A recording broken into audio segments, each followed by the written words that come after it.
पर जिला रामबन के बेटरी चश्मे में पेश आए एक दर्दनाक हादसे में 10 अफराद की मौत हो गई है। जम्मू से श्रीनगर जा रही एक तवेरा गाड़ी बैटरी चश्मे के करीब गहरी खाई में जा गिरी। हादसे की इतला मिलते ही रामबन पुलिस, एसडीआरएफ, मकामी रजाकार तंजीमें जाए हादसे पर पहुंच गई।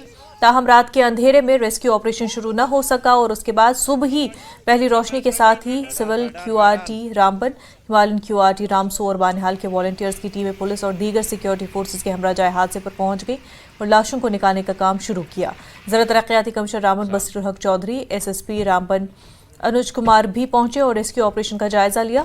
लाशों को जिला अस्पताल रामबन मुंतकिल किया गया। उनकी पहचान की जा रही है। पुलिस के मुताबिक अभी तक ड्राइवर बलवान सिंह साकिना घरूटा जम्मू और विपिन सिंह साकिना चंपारण बिहार नामी 2 अफराद की पहचान हुई है। एक और शख्स की आधार कार्ड से पहचान इंद्रजीत साकिना चंपारण बिहार के तौर पर हुई है। रामबन पुलिस ने मामला दर्ज करके कार्रवाई शुरू कर दी है। रात के 1:15 बजे के आसपास की घटना है। ये अनफॉर्चुनेट इंसिडेंट हमको पीसीआर के थ्रू इत्तला मिली थी कि इस तरीके से एक ट्रवेरा व्हीकल है जिसमें कुछ लोग सवार हैं।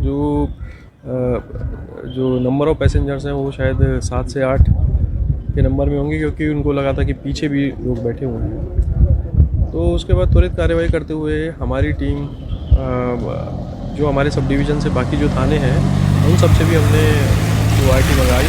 इसके अलावा जो ड्यूटी की डिज़ास्टर रिस्पॉन्स टीम है वो भी त्वरित मौके पर आई, मगर यहाँ पर इतना ज़्यादा अंधेरा था कि हम कार्रवाई with first light he proper कार्रवाई स्टार्ट कर पाए थे। अभी तक हमें 10 बॉडीज रिकवर हो चुकी हैं और जैसा कि आप देख रहे हैं कि बहुत गहरी खाई है, तकरीबन 300-400 मीटर का गहरा गॉर्ज है। तो धीरे धीरे हम कोशिश कर रहे हैं कि बॉडियों की शिनाख्त की जाए। सड़क हादसे में जम्मू कश्मीर के लेफ्टिनेंट गवर्नर ने भी इस सड़क हादसे पर गहरे गम व अफसोस का इजहार किया है और उसके अलावा वज़ीर आज़म हिंदुस्तान नरेंद्र मोदी ने भी गम का इजहार किया और उन्होंने जो लवाहकीन को 2-2 लाख रुपए देने का ऐलान भी किया है।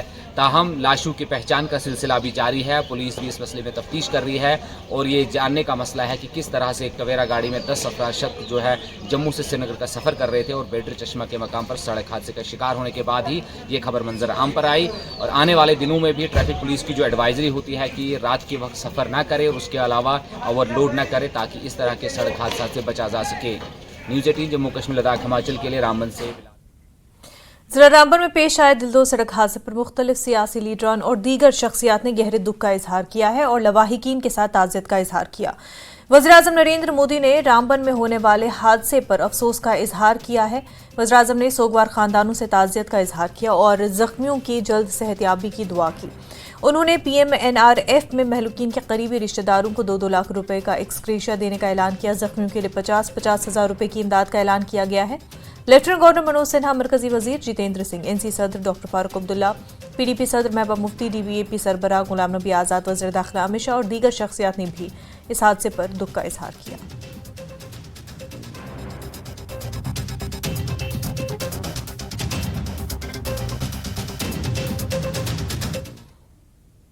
महकमा मौसमियात की पेशनगोई के मुताबिक गांदरबल के बालाई इलाकों में बशमूल सयाहती मकाम सोनमर्ग में दरमियानी दर्जे की बर्फबारी हुई है और इस दौरान दोपहर के वक्त सोनमर्ग के हंग इलाके में बर्फानी तोदा गिरा। ताहम बर्फानी तोदे के नतीजे में किसी जानी या माली नुकसान की कोई इत्तला नहीं है। बर्फानी तोदा गिरने के फौरन बाद एसएसपी गांदरबल संदीप गुप्ता की हिदायत पर पुलिस टीम को फौरी तौर पर मौके पर रवाना किया गया। टीम ने बर्फानी तोदे के नतीजे में फंसी हुई 2 गाड़ियों को कामयाबी से बचा लिया। ताहम गाड़ियों में सवार तमाम मुसाफिरों को कोई नुकसान नहीं पहुंचा। बर्फानी तोदे को हटाने की कोशिश जारी है क्योंकि हुकाम ने सड़क को बहाल करने के लिए लोगों और मशीनरी को काम पर लगा दिया है। मुतल्लिका हुकाम की जानिब से जिले के बालाई इलाकों में अगले 24 घंटों के लिए दरमियानी दर्जे के बर्फानी तोदे गिरने की वार्निंग पहले ही जारी कर दी है। इन इलाकों में रहने वाले लोगों को मशवरा दिया गया है कि वो एहतियाती तदाबीर इख्तियार करें और अगले अहकाम तक बर्फानी तोदों के शिकार में इलाकों में जाने से गुरेज करें।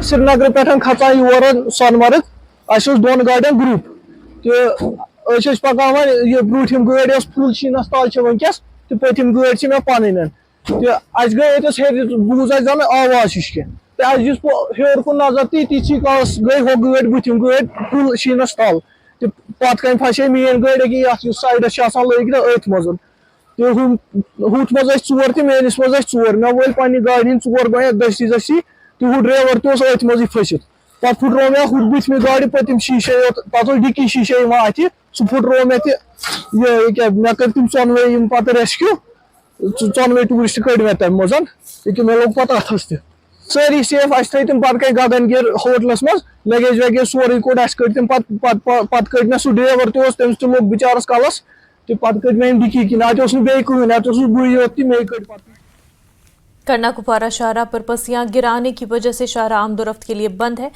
बर्फबारी और बारिश की वजह से बर्फानी तोदे गिरने की वार्निंग के पेश नजर लोगों को एहतियात बरतने की इंतजामिया ने सलाह दी है।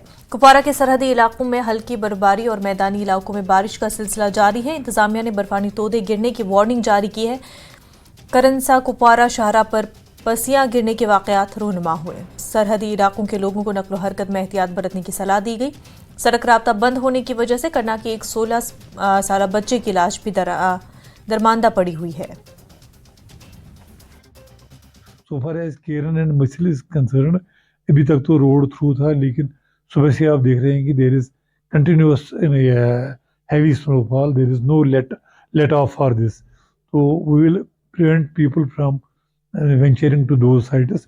वहाँ भी हम बंद करने जा रहे हैं, लेकिन as long as Beacon and army give green signal we will allow movement. लेकिन शाम से मुझे लगता है बंद हो जाएगा, क्यों we will not allow our people to go into some trouble. तो एहतियाती बने और इंशाल्लाह रहमान विद इन 2 days संडे से तो बिल्कुल वेदर क्लियर है and people can enjoy. CPIM के सीनियर लीडर मोहम्मद यूसुफ तारेगामी ने अफस्पा को हटाने से मुतल्लिक बयान पर रद्द-ए-अमल जाहिर किया है कि वज़ीर दाखिला का बयान खुशाइंद कदम है। तारेगामी ने कहा कि सुप्रीम कोर्ट ने कहा है कि मुसल्लह अफवाज को ज्यादा जुडिशियल लिबर्टी नहीं देनी चाहिए जिससे आम लोगों की जानो माल को खतरा लाहक हो। अच्छा होगा अगर ये इसके बारे में सरकार सोचे। बहुत देर कर दी, बाकी सरकारों ने भी, इस सरकार ने भी इस अहम मामले के बारे में, सुप्रीम कोर्ट ने भी ये कहा कि अफवाज को कानूनी तहफ़्फ़ुज़ात इस कदर नहीं मिलने चाहिए जिससे वो आम शहरी के जान माल को ख़तरा पहुँचे और उनकी जवाबदेही न हो। लेकिन इसके बावजूद हमारी असेंबली में भी चर्चा रही, कई बार मैंने सवालात उठाए और लोगों ने सवालात उठाए, और आपको याद होगा कि अफसा के बारे में पथरीबल में एक सानिया पेश आया, एक एनकाउंटर, काफ़ी देर तक वो चर्चे में रहा असेंबली में भी और इंस्टीट्यूशंस में भी, जिसमें कई जानें चली गई। फेक एनकाउंटर था, बाद में सीबीआई इंक्वायरी भी हुई और सीबीआई इंक्वायरी ने एस्टैब्लिश किया क्या ये इसमें गड़बड़ है। लेकिन इसके बावजूद भी जो ऑफिसर्स मुलविस थे आज तक भी उन्हें जवाबदेह नहीं बनाया गया। क्या कहें। और मसल का सानिया, बड़ा सानिया, आज तक भी वो उनके वारिसिन ये नहीं जानते कि उनकी खता क्या थी और बगैर किसी वजह के उनको रात के अंधेरों में मारा क्यों गया, जवाबदेही नहीं रही। इस कदर अगर इम्प्यूनिटी मिलती रहे आर्मड फोर्सेस को, तो आर्मड फोर्सेस की का जो वक़ार है, जो प्रेस्टीज है, वो भी मुतासिर होगा। ये सरकार की जिम्मेदारी नहीं है कि वो ऐसा होने ना दे, इस बात का ख्याल रखे कि आम शहरी डिमोरलाइज हो जाए, कानून पर विश्वास ना रहे, इससे नुकसानदेह नताइज निकलने का अंदेशा ही रहता है। यहाँ इसके अलावा शुपियान में एक और इंसिडेंट हुआ हाल ही में इसी रजीम में, और हमने उस वक्त, हमारी ट्रेड यूनियंस ने, वो मजदूर थे, हमने नेशनल ह्यूमन राइट्स कमीशन में पिटीशन भी दायर की। अब ये मानते हुए भी कि वहाँ गलत हुआ, सरकार ने भी माना, लेकिन इसके बावजूद भी जो ऑफिसर्स हैं उनके साथ वो सलूक जो होना चाहिए था वो नहीं किया गया, जो वो ऑफिसरान जो मोरदी इल्ज़ाम ठहराए गए हैं। तो ये सारी बातें जो हैं होम मिनिस्टर ने कहा, लेकिन होम मिनिस्टर ने बहुत कुछ कहा आज तक, स्टेटहुड के बारे में भी कहा, चुनाव के बारे में भी कहा, और फिर ये ऐलान तो हम थक गए कान, क्या अमन अमान है, नॉर्मल सी है। फिर देर किस बात की, कौन सा मौसम रात आता है सरकार को अपने ही कमिटमेंट्स को पूरा करने के लिए वक्त बताएगा। अवामी नेशनल कॉन्फ्रेंस के सीनियर नायब सदर मुजफ्फर शाह ने अफ्सपा की मनसूखी पर रद्द-ए-अमल जाहिर करते हुए कहा कि जम्मू कश्मीर में उस दिन ईद होगी, बिलखुसूस कश्मीर में उस दिन ईद होगी जब अफ्सपा को हटाया जाएगा। उन्होंने कहा कि अगर वज़ीर दाखिला की बात सच है तो वो इसका खैर मकदम करते हैं। शाह ने कहा कि इंतखाबी हरबा नहीं होना चाहिए। उन्होंने कहा कि लोगों को ईदगाह श्रीनगर में नमाज ईद अदा करने की इजाज़त दी जाए। अफ्सपा को रिवोक करने की बात हो रही है तो उसको आप किस तरह देख रहे हैं? मैं उसको वेलकम करूंगा अगर ये बात सही है कि वो अफ्सपा हटाना चाह रहे हैं। हम तो कहते हैं कि भाई अफ्सपा अभी हटाओ। वो इसलिए हम कह रहे हैं, आपकी चैनल के माध्यम से मैं अमित शाह जी से शायद डायरेक्ट मुखातिब हूँ कि अफ्सपा उसका काम था फॉर प्रोटेक्शन देता था वो और हमारे आर्म्ड फोर्सेस, पैरामिलिट्री, पुलिस वगैरह को, मगर उसका अमित शाह साहब बहुत ही नाजायज़ इस्तेमाल हुआ जम्मू कश्मीर में इन 2-3 दहाइयों में। बहुत ज़बरदस्त नाजायज़ इस्तेमाल हुआ और यहाँ के हज़ारों की तादाद में यहाँ बच्चे, बूढ़े, बुज़ुर्ग, हमारी माएँ, बहनें अफ्सपा का शिकार हुई। और जब आप अगर ये करेंगे, आप ये समझ लीजिए कि उस दिन कश्मीर के, जम्मू कश्मीर के लोग, खुसूसन कश्मीर के लोग, उनके लिए वो ईद होगी। मगर दूसरी तरफ से बराए मेहरबानी अगर करना है तो कीजिए इसको आप अपना एक इलेक्शन प्लैंक के तौर इस्तेमाल ना करें। ये हमारी गुजारिश होगी आपसे।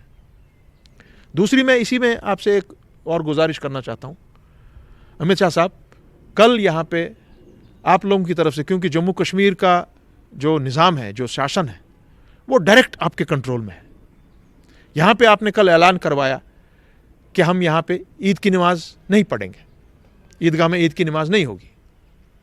आपकी यहाँ पे जो आपने रखी हुई हैं बोर्ड की चेयरपर्सन, उन्होंने बस एक सेंटेंस इस्तेमाल किया, इस बार यहाँ ईद की नमाज नहीं होगी। क्यों नहीं होगी? ये तो हमारा एक मुसलमान का एक फरीज़ा है, निहायत अहम फरीज़ा है। हमारे रमज़ान के बाद ये सबसे इम्पॉर्टेंट एक मामला है, रिलीजियस मामला है। तो इससे तो लगता है कि यहाँ के आप जो फ्रीडम और रिलीजियस प्रैक्टिसेस है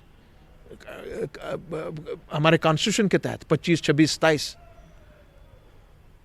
उसके तहत आप ऐसा तो नहीं होना चाहिए।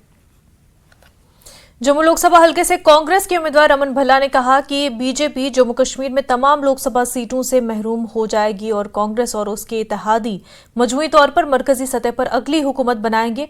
जम्मू में न्यूज़ 18 से बात करते हुए रमन भल्ला ने कहा कि वो ये लोकसभा इंतखाबात बेरोजगारी, महंगाई और पीओजे के रेफ्यूजीज के साथ नाइंसाफी जैसे मसाइल पर लड़ेंगे।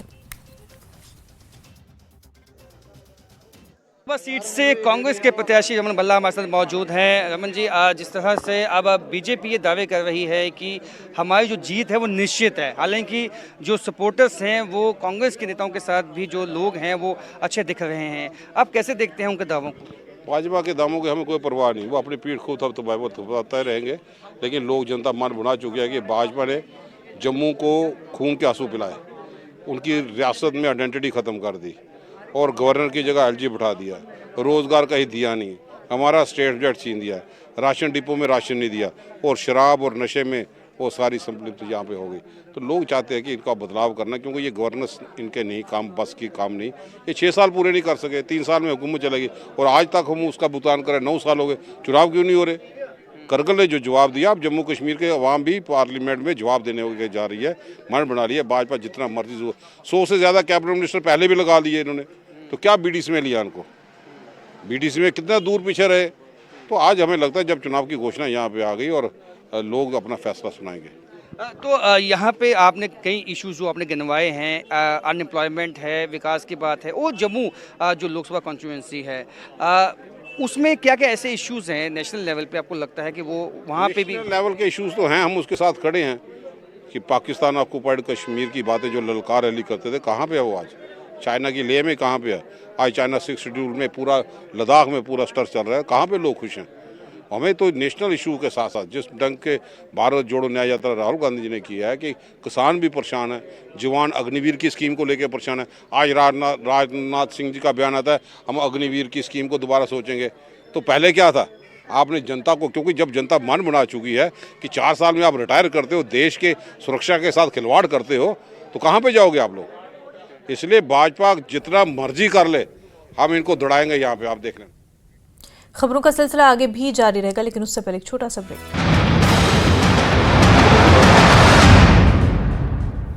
की आईपीएल जीत के बाद किंग खान ने कही ये बात। बिल गेट्स से बातचीत के दौरान प्रधानमंत्री मोदी ने डिजिटल रेवोल्यूशन का किया जिक्र, साथ ही बताया उन्होंने टेक्नोलॉजी को लोकतांत्रिक बनाने पर किया फोकस। इस बातचीत के दौरान प्रधानमंत्री मोदी ने आयुष्मान भारत योजना का किया जिक्र, आयुष्मान आरोग्य मंदिर को लेकर भी विस्तार से की चर्चा। बिल गेट्स से बातचीत के दौरान प्रधानमंत्री मोदी ने शिक्षा और कृषि क्षेत्र पर की बातचीत, प्रधानमंत्री ने कहा कृषि क्षेत्र में तकनीक से क्रांति आई। प्रधानमंत्री मोदी ने बिल गेट्स से बातचीत के दौरान कहा डिजिटल डिवाइड नहीं होगा, साथ ही कहा डेटा सुरक्षा भी एक बहुत बड़ी चुनौती है। प्रधानमंत्री मोदी ने बातचीत के दौरान बिल गेट्स को नमो ऐप भी दिखाया और इसमें प्रधानमंत्री मोदी और बिल गेट्स की कई पुरानी मुलाकातों की तस्वीरें थी। ब्रेक के बाद आपका खैर मकदम है। बीजेपी जम्मू कश्मीर के सदर रविंद्र रैना ने कहा कि बीजेपी पूरी यूटी में मकबूलियत हासिल कर रही है। रैना ने कहा कि लोग बड़ी तादाद में पार्टी में शामिल हो रहे हैं। वो कुछ सियासी और सामाजिक कारकुनों को पार्टी में खुशामदीद कहने के लिए मुनक्किदा एक प्रोग्राम के मौके पर न्यूज़ 18 से गुफ्तगू कर रहे थे। मरुद्दुल्ला के इल्जामात के बारे में रैना ने कहा कि ये सियासी जमातें बीजेपी की मकबूलियत से परेशान हैं। वादी की 3 लोकसभा सीटों के उम्मीदवारों के ऐलान के बारे में रैना ने कहा कि इस सिलसिले में पार्टी हाईकमान जल्द ही फैसला करेगी। बहुत बहुत बधाई, हार्दिक अभिनंदन हवलदार सोनू कुमार साहब का। राणा साहब, बयानबाजी और काउंटर जो स्टेटमेंट्स है उनका दौर चल रहा है। उमर अब्दुल्ला ने एक बार फिर भारतीय जनता पार्टी पर ये इल्जाम लगाया कि वो नेशनल कॉन्फ्रेंस को हराने के लिए हर तरह के हथकंडे इस्तेमाल करेगी। उन्होंने ये कहा कि 1971 में भी कोशिशें हुई थी, लेकिन तब भी कश्मीरियों ने बोला था जनता वंता नहीं चलेगी, कश्मीर हमारी माँ है और अब भी ऐसा होगा। यानी उनका साफ इशारा है कि कश्मीर वैली से आपको कोई भी सीट नहीं मिलेगी। इस वक्त जम्मू हो या वादी कश्मीर हो, आप देख रहे हैं कि चारों तरफ कश्मीर में भी भारतीय जनता पार्टी का परचम जिस शान के साथ लहराया जा रहा है, उससे बड़े सियासी जो लीडर हैं उनको बड़ी परेशानी हो रही है, क्योंकि आवाम आज बीजेपी में शामिल हो रही है। वो अनंतनाग हो, कुलगाम हो, शोपियान हो, पुलवामा हो, श्रीनगर हो, बड़गाम, गांदरबल, बांडीपुरा, कुपवाड़ा या बारामूला हो, उड़ी, करना, टंगढार, टिठवाल हो, केरन, गुरेज हो, त्राल हो, पहलगाम, कुकरनाग, बिजबिहाड़ा हो, डोरू शाहबाद हो, देवसर, कुलगाम, दमाल, हांजीपुरा, जैनापुरा, शोपियान हो या वादी कश्मीर का कोई भी इलाका है, आज सिर्फ बीजेपी का बोलबाला है। त्राल ने देखा कि एक जमाने में त्राल और पुलवामा दिन में जाना मुश्किल होता था, लेकिन आज उसी त्राल और पुलवामा के लोग दिल खोलकर बीजेपी की हिमायत कर रहे हैं। ये अवाम है, जनता है, जो फैसला करेगी सिर माथे पर है। कि जो थर्ड फ्रंट बनाए जाने की कोशिशें की जा रही थी वो भारतीय जनता पार्टी के इशारे पर ही हो रहा था, और अभी फिलहाल वो फ्रंट तो नहीं बना है, लेकिन भारतीय जनता पार्टी लगातार नेशनल कॉन्फ्रेंस को ही टारगेट बना रही है। देखिए, हम तो भारतीय जनता पार्टी की मजबूती के लिए काम कर रहे हैं। जम्मू हो, कश्मीर हो, हम तो बीजेपी की मजबूती के लिए काम कर रहे हैं। अवाम बीजेपी के साथ है। हमें क्या करना सेकंड फ्रंट, थर्ड फ्रंट, ये वो लोग बनाए जिनको कोई कमजोरी है या मजबूरी है। बड़गाम के हारीवानी इलाके में तेंदुए ने एक कमसिन बच्ची पर हमला करके उसको हलाक कर दिया। गुज़िश्ता शब तेंदुए ने इलाके में एक बच्ची को उसके घर के सहन से उठाया और उसे अपने साथ ले गया, और उसके बाद इलाके के लोगों ने पुलिस के साथ मिलकर बच्ची की तलाश शुरू कर दी। काफी मेहनत के बाद बच्ची की लाश को पाया गया। इलाके में ये इस माह में अपनी नौयत का तीसरा हमला है। इलाके में काफी दहशत का माहौल है, लोगों में काफी खौफ है। लोगों का कहना है कि कई माह से तेंदुए खुलेआम घूम रहे हैं। इसकी वजह से अब उनके बच्चे स्कूल भी नहीं जा पा रहे। उन्होंने कहा कि महकमा वाइल्ड लाइफ इलाके में मौजूद तो है, मगर वो गफलत शारी का मुजाहरा कर रहे हैं। एनसी लीडर सैफुद्दीन भट्ट ने कहा कि महकमे को ये समझना चाहिए कि इंसानी जान कितनी कीमती है। उन्होंने इंतजामिया से संजीदगी का मुजाहरा करने की अपील की। इस शमशान में ही पेश आया और ये आज तीसरा वाक़ा यहाँ हारीवानी में, ये भी शमशान को पास में ही पड़ता है, वाक़ा पेश आ गया जिसमें एक बच्चे की जान गई। बदकिस्मत की बात यह है कि डीसी बडगाम, चाहे हमारी अपनी लोकल एडमिनिस्ट्रेशन एसडीएम खान साहब, तहसीलदार खान साहब, एसडीपीओ खान साहब, हम उनसे गुजारिश करते हैं मेहरबानी करके आप भी कुछ प्लान्स लीजिए। कम से कम आपके पास फोर्स हैं, चाहे सीआरपीएफ है आपके पास, आरआर है आपके पास, कम से कम उनको भी ड्यूटी में लगाइए। मैं पर्सनली अपनी बात करूंगा या मैं अपने गांव की बात करूंगा, खासकर या पूरे इलाके की हम बात करें तो कोई बाहर, मतलब हम अगर सड़कों पे देखेंगे कम से कम 10-20 लोग सड़क पे होते थे। आज आप अगर आएंगे तो आप सड़क पे आपको कोई नहीं मिलेगा।